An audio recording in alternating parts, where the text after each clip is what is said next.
Greetings, and more greetings to you, good people. My name is DJ Holly, and welcome to Point 5 Creative Studios. Chitubu che content, chitubu chisingapwe, chitubu chinoniwa nemunhu wese, chitubu chakavhenekwa chikaongororwa nana mazvikokota kunzi aiwaka chitubu ichi chine content iri healthy, content yakachena, yakakodzera kunge chikonsumwa nemunhu akaita kunge iwewe. Ndosoka uri panapa muzuva ranhasi. So if it's your first time here, please hit the subscribe button and the notification bell so that you don't miss out on any exciting content uploaded. Kana ungo wagara uri mugaro wepanapa dango kutenda nekuti aseni nekurumidza kubhadhara rent. Thank you very much for supporting Point 5 Creative Studios.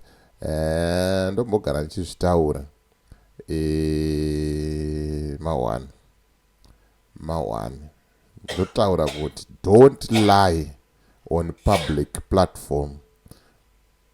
If you want to lie, you can lie, but don't lie on public platform, because number one, we are recording. That's why we were recording. Number two, we are taking screenshots. Screenshot gunshot.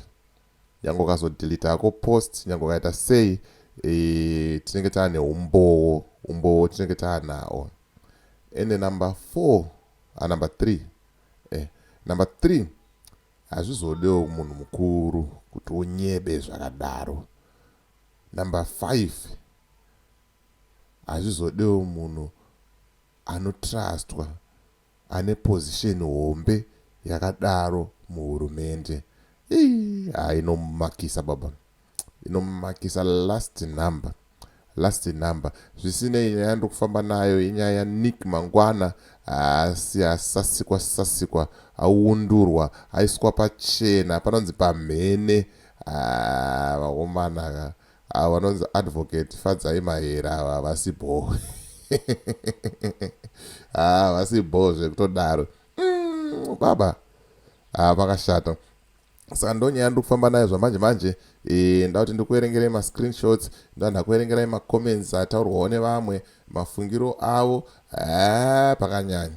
But nyaya hombe ndeyekuti if you want to lie, but don't lie on public spaces, because people will be recording, taking screenshots. And the good thing about the internet doesn't forget. Internet haikanganwe baba, haikanganwe. But zvisinei, kana une business raunaro rauda kushambadzirwa, ndibate. Namba dzangu ndo it's all dziri apo pascreen apo. Ndibate papo tite hurukuro, tionesane kuti zvakamira sei, zvinofambiswa sei. Handitika kana une nyaya yaunayo futi pasame number ipapo, ndibate futi ndodzifambira nyaya dzese. Kana wakavharwa mari nana papa wefake, ng'anga dzefake idzi, vanhu vese vari kukushungurudza vachikutyisa, ndibate. Inini ndini munhu wana anofambira nyaya dzacho asina kana fee mukati. Handitika tataona kuti taexposa anatsotsa vana mbavha. Handitika saka ndibate ipapo, then toita hurukuro.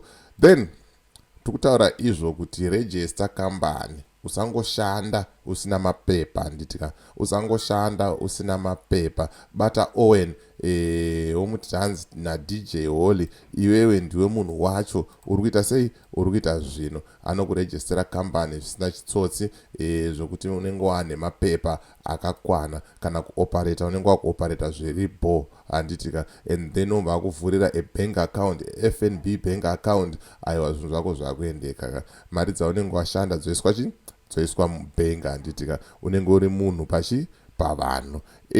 Ndo zvinhu zvacho chaizvo. Kana uri an individual zvakuongorodunga munhu usingade zvemakambani izvi, aiwaka bata Michael ndiye munhu wacho chaicho yakuita zvinhu zvamanje. Anokuvhurira futi an FNB bank account nepassport chete. Kunyange uri kunyika yauri iyoyo, anotokuitira mutactic wacho. Zvinhu zvako zvoita sei? Zvinhu zvako zvoenda kumberi. Wotoswera wogara nemari waugara nemari mubank, kwete mumba. Handitika mawani ndo vakomana vacho. Gara mabata nhamba, musazondifonera inini kana unisendera message. Inini handisiri ini ndiri kuita zvinhu izvozvo. Handitika handisiri ini ndiri kuita zvinhu izvozvo. But zvisinei, sezvamunoziva mavhiki apfuura aya, mazuva apfuura aya, pane nyaya yainetsa yemukomana anzani Chivharo, uyu mukobvu Chivhayo. Saka zviri kunzi Chivhayo akapiwa mari nezeki yema-elections. Nyaya yacho yakanetsa patwitter, yanetsa kudaro zvikanzi naVaNick Mangwana, proof iyo Chivhayo was never paid by the government. Pane letter yaakaisa yenewsletter ranga riripo ranga rakabva kuZek richitaura izvo kuti aiwa hatitombomuzive, we didn't pay any individuals chichi. Zvikanzi neumwe munhu uri kunyeba mukamupa mari Chivhayo. Zvikanzi naNick Mangwana manje, who did he get payments from? Akawana kupi mapayments acho yayo? Clearly not the government. Hanzi haisi hurumende yakamupa mari, yakamubhadhara mari idzodzo. But zvisinei, zvinonzi rine manyanga hariputirwe. Rikaputirwa kana rakuda kutunga baba rinotunga kuti tu romba ratunga baba. Nhasi advocate Fadzai Mahere vamuka vakatsamwa, vangosiri kana kutombofara, vangosiri kana kutomboseka, vangosvika zvavo makuseni zvikanzi good morning at Nick Mangwana. Kumutsana kauko kuti titange conversation. Zvikanzi, do you recall telling us at Wicknell Chivhayo was not getting paid by government on the 21st of June 2024? Anonzi marangaridzo, kurangaridzana kuti tinzwisise tiyeuchidzane. Zvikanzi wazviziva here kuti iwo waitaura kuti Wicknell haana kumbobvira abhadharwa mari nehurumende? Zvabuda kapachena izvo.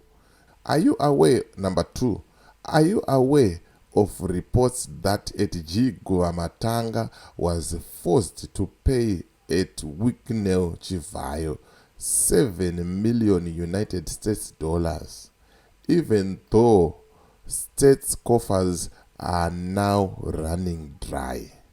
Hanzi uri kuzviziva here iwewe kuti Guamatanga akamanikidzwa kuti ape Wicknell $7 million? Akomana mari dzacho dziri kutaurwa hadzisi mari dze2 cents, imari hombe, imari dzinotenga, hadzisi mari dzechingwa, $100 $50 atinovharana nema20. Idzi imari chaidzo idzi. Zvikanzi even nyangwe homwe yenyika yakuoma musisina chinhu, murungoramba muchibudisa mari muchibhadhara munhu futi. Pakashata. Zvikanzi, do you know that he refuses payment in Zig despite your report yesterday that most people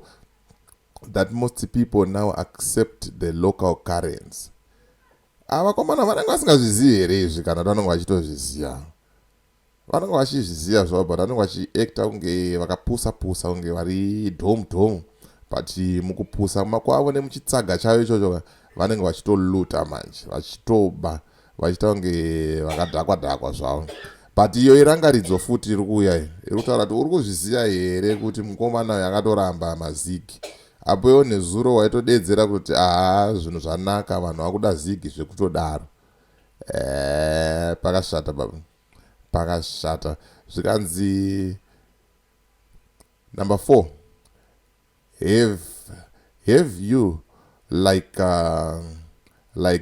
Zach and others being bullied into silence and forced to defend his Gupta scale capture of state institutions and looting of treasury?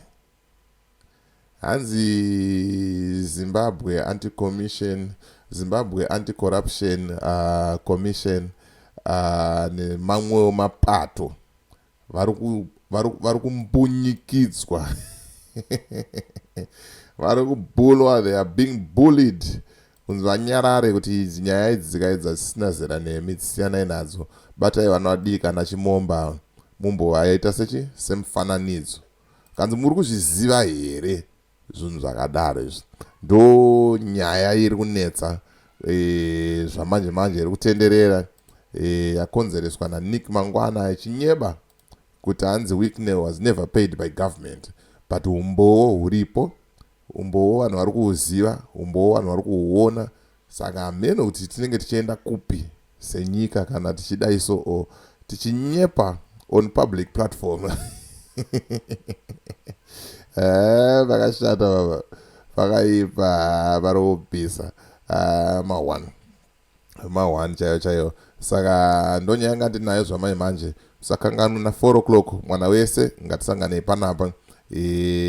Nenyaya ndinayo hombe yaitika kusayoja, nyaya iri kupisa ma1 vakusvika pakuurayana vachitorerana vakadzi pakashata.